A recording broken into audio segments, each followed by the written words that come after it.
Ustaz, kalaupun cuma fata morgana, sementara didapatkan, lebih baik daripada tidak sama sekali.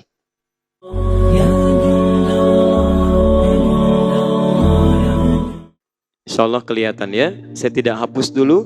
Insya Allah perjanjian kita dimulai bahwa pertama apa yang saya terangkan itu yang nanti kemudian saya hapus. Sepakat ya? Baik, kita mulai teman-teman sekalian. Saya ingatkan dulu, siapa pemilik kebahagiaan? Allah. Baik, kalau sudah sepakat sampai sini, kita bisa gali kemudian turunan materinya. Kalau antum belum sepakat, agak susah nanti diterangkannya. Setiap yang disampaikan muncul bantahan-bantahan. Karena itu kalau ingin diskusi dan pelajaran yang baik, para ulama membuat apa yang dinamakan dengan ta'rif, disebut dengan definisi. Sepakati dulu objek pembahasannya, di situ kita baru bisa berdialog dengan baik. Mari kita buat pernyataan dalam Al-Quran pertama kali. Maksudnya bukan membuat pernyataan baru, tapi menyampaikan pesan dari Al-Quran. Satu, kita lihat Quran surah ke-11 dari ayat 105 sampai 108, terkhusus ayat 106 dan ayat 108-nya. Saya mulai dari ayat 105-nya untuk memunculkan kata bahagia dulu. Apa yang disebut bahagia dalam Al-Quran? Harus punya istilah dulu. Karena menariknya gini, nanti istilah di Quran itu kadang-kadang perbedaan istilah diterjemahkan dengan makna yang sama ke dalam bahasa Indonesia. Itu yang terjadi persoalan. Padahal beberapa istilah dengan diksi yang berbeda itu memiliki penekanan makna yang tidak sama. Saya ambil contoh sedikit misalnya. Teman-teman, wahyu pertama turun apa? Iqra bismi rabbikal ladzi khalaq. Apa artinya Iqra? Bacalah. Sekarang buka Quran surah 29 Al-Ankabut ayat 45. Ayat itu dibuka dengan kalimat utslu ma uhiya ilaika minal kitab. Utslu. Silakan lihat terjemahan. Apa artinya utslu di situ? Bacalah. Kalau dua-duanya artinya bacalah, kenapa yang satu Iqra, yang kedua utslu? Harusnya konsisten satu bacaan, satu istilah, satu kalimat. Dan dalam kaidah bahasa Arab, kalimat yang tidak sama memiliki diksi dan penekanan makna yang berbeda. Karena itu, mari kita lihat beberapa turunan kalimatnya. Pertama, kita lihat Quran surah ke-11 ayat 105. Lihat ujung ayatnya, faminhum syaqiyyu was-sa'id. Awas, hati-hati. Yauma ya'ti la tukallimu nafsun illa bi'idnih. Akan tiba satu masa nanti, setiap makhluk tidak akan ada yang bisa bicara. Diam. Bukan sungkan. Bercampur antara gelisah, takut, kagum, bangga segalanya. Sehingga ketika hadir dalam situasi itu, kita tidak bisa mengungkapkan apapun. Karena saking keadaan berkecamuk dalam diri kita, sulit untuk mengungkapkan apa yang mau kita sampaikan. Kecuali kalau Allah izinkan, baru kemudian ada kalimat yang keluar. Jangankan manusia, selevel malaikat pun tidak bisa menyampaikan kalimat kecuali dengan izin Allah Subhanahu wa ta'ala. Maka yang menarik kata Allah, pada saat itu di antara orang yang diam akan ada orang yang sesungguhnya nestapa dan ada orang bahagia. Di nanti satu saat di akhirat, kata Allah, ada orang-orang yang diam, dalam diamnya mereka mohon maaf, ada yang mendapatkan jaminan kebahagiaan, tapi tidak sedikit yang diam itu karena merasa dirinya akan nestapa dalam kehidupan akhiratnya. Ya, jadi Quran ingin memberikan isyarat bahwa orang diam itu umumnya banyak motivasi dalam dirinya. Baik ya, tidak semua diam itu menunjukkan karakteristik dan respon yang sama. Ini teman-teman diam, tapi kan di pikirannya bisa beda-beda, ya kan? Baik, ada yang bicara, oh ini ayatnya, oh begini. Ada yang juga mikirkan, oh, Ustadz kok pecinya sama dari tadi malam ya? Apakah ganti-ganti, ya kan? Ada fokusnya bisa berbeda-beda. Tapi di antara semua itu, ada yang merasakan kenyamanan, ada juga yang berusaha untuk menyesuaikan dirinya. Nah, kata bahagia di ayat ini disebut dengan sa'id. Itu yang mau kita keluarkan. Sa'id. Ya.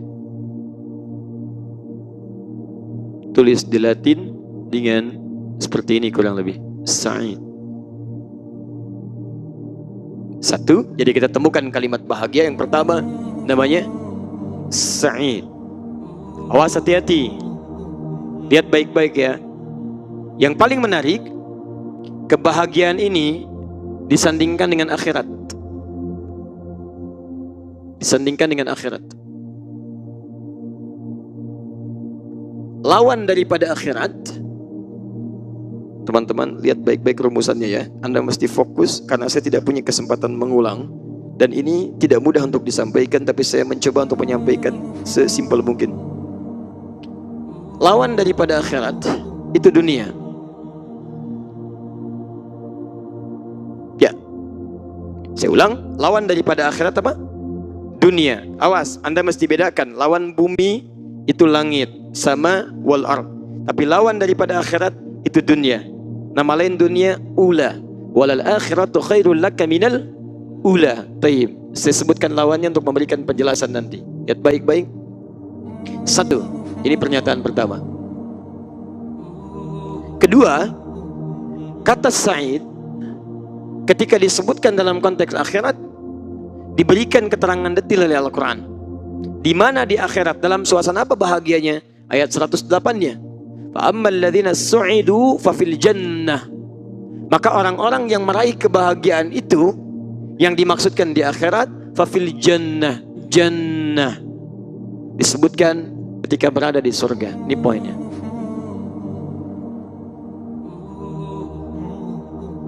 Awas, hati-hati. Yang nastapa saya nggak bahas karena malam ini kita ingin bahagia saja. Jadi kita fokuskan ke sini saja. Lihat kalimat pertama yang disebutkan kebahagiaan dalam Al-Quran. Lihat baik-baik, baik-baik lihat apa kalimatnya. Sa'id. Konteksnya di mana? Di akhirat. Tempatnya di mana? Surga. Jelas sampai sini? Baik. Sekarang kita hidup di mana? Dunia. Baik. Jadi kita sudah mendapatkan Sa'id belum? Belum. Antum walaupun namanya Sa'id, belum bisa meraih ini. Karena cuma di akhirat. Kalau pengen cepat dapat, silahkan ke akhirat duluan. Gitu kan? Baik. Itu pun belum bisa masuk surga. Karena kan ada hisab dulu. Jelas ya? Baik. Sa'id. Saya turunkan lagi. Sa'id. Kadang sudah menjadi sifat yang melekat pada nama. Kalau ditambahkan sifat yang menunjuk kepada perempuan, tinggal ditambah tak di ujungnya. Di Sa'idah. Gampang. Kalau setiap ingin bertambah jadi sifat atau melekat pada mana perempuan, umumnya ditambahkan tak di ujungnya. Sa'id, Sa'idah. Muslim, Muslimah. Mu'min, Mu'minah. Shaim. Ya. Nah, ini kalimatnya. Sudah. Kita berbahagia dengan ini, bukan dengan yang lain ya. Lihat sini baik-baik. Sekarang dunia. Ada nggak Sa'id di dunia? Karena kata Quran Sa'id itu di akhirat.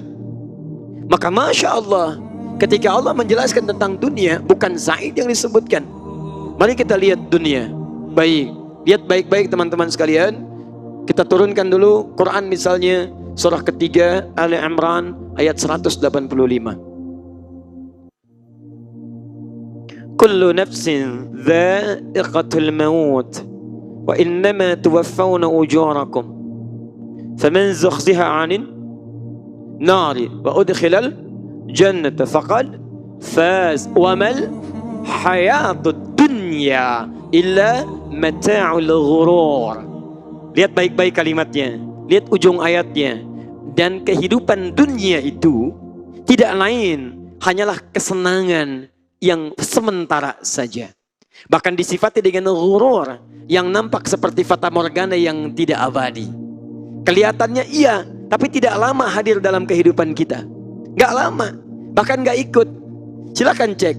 Kadang kebahagiaan yang kita rasakan kan tidak abadi. Antum bahagia sekarang keluar dari masjid, belum tentu bahagia. Antum bahagia naik motor, nyampe rumah, belum tentu bahagia. Tadi saya bahagia banget. Kenapa? Dapat saf pertama, Masya Allah, saat di sini. Begitu antum keluar, saya nggak enak nih. Kenapa? Sendal nggak ada, Masya Allah gitu kan. Di dalam iya dapat bahagia, tapi di luar tidak. Ya tidak.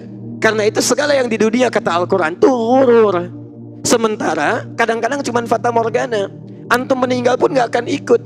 Tuh, bahagia punya handphone pertama. Saat orang berjuang, antum berjuang. Dengan peluh keringat mendapatkan handphone yang terbaik sesuai perjuangan antum. Nokia 3315 misal gitu kan. Dapat antum, alhamdulillah, dari harta yang paling halal daripada iPhone 8 Plus, tapi didapatkan dari hal yang tidak benar. Begitu antum dapatkan, bahagia, bisa nelpon, bisa SMS, bisa macam-macam. Tapi persoalannya, apakah kebahagiaan itu dibawa sampai kehidupan kita selanjutnya? Tidak. Karena Anda selesai dengan kematian, kullu nafsin dha'iqatul maut, maka dibuka dengan kalimat maut. Begitu maut datang, mohon maaf, kebahagiaan itu sirna. Bahkan handphone tidak ikut ke alam kubur. Sayang, tolong kalau saya meninggal, handphonenya ikutkan ke alam kubur. Ini kebahagiaan saat di dunia. Kalau kangen, miss call aja.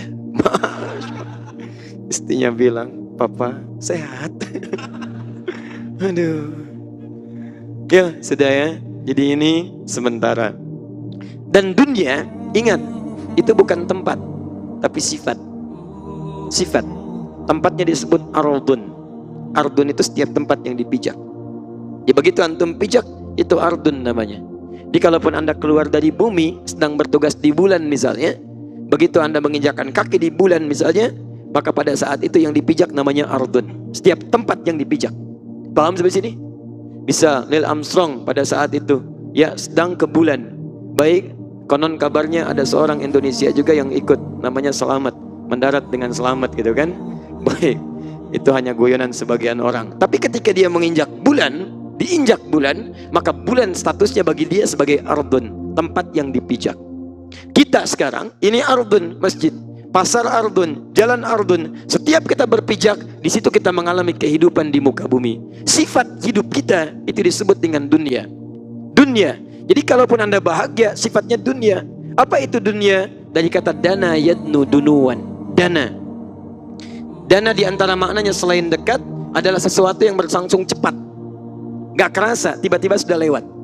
Coba cek. Kayaknya baru semalam kemarin tadi Al-Murabi, sekarang sudah di sini lagi. Kayaknya baru kemarin saya lihat antum itu, ya kajian subuh misalnya di Al-Mujahadah. Tadi subuh, sekarang udah kelihatan lagi. Kayaknya baru kemarin antum menikah, sekarang cucu sudah 3. Kayaknya baru kemarin kita sekolah seangkatan di SD, sekarang sudah sama-sama punya pekerjaan. Kayaknya baru kemarin, kayaknya baru kemarin. Di sifat yang kedua, selain tidak abadi, dia berlangsung cepat. Cepat. Dana yadnu dunuwan. Orangnya disebut dengan dani, sesuatu yang memiliki proses yang cepat. Ahmad Dani, cepat. Perempuannya pakai te, tak, dania, nia dan niati, dana, cepat. Sifatnya dunia. Misal, jelas? Alhamdulillah. Sekarang perhatikan, sifat pertama kata Quran, Sa'id itu hanya di akhirat, tempatnya surga. Dunia semu. Satu itu. 2, sifat dunia ini. Ustaz, kalaupun cuma fata morgana, sementara didapatkan, lebih baik daripada tidak sama sekali. Ya, lebih baik daripada tidak sama sekali. Menuju akhirat dengan mendapatkan kebahagiaan sementara. Karena sifat dunia sementara, bahagia, gak ada masalah walaupun sementara. Yang penting bahagia daripada tidak sama sekali. Maka disebutkan oleh Quran, umumnya kebahagiaan dunia hanya terbatas pada kalimat-kalimat berikut. Quran surah 57 ayat ke-20. Apa isinya? Kita nanti lihat setelah menunaikan sholat Isya berjamaah.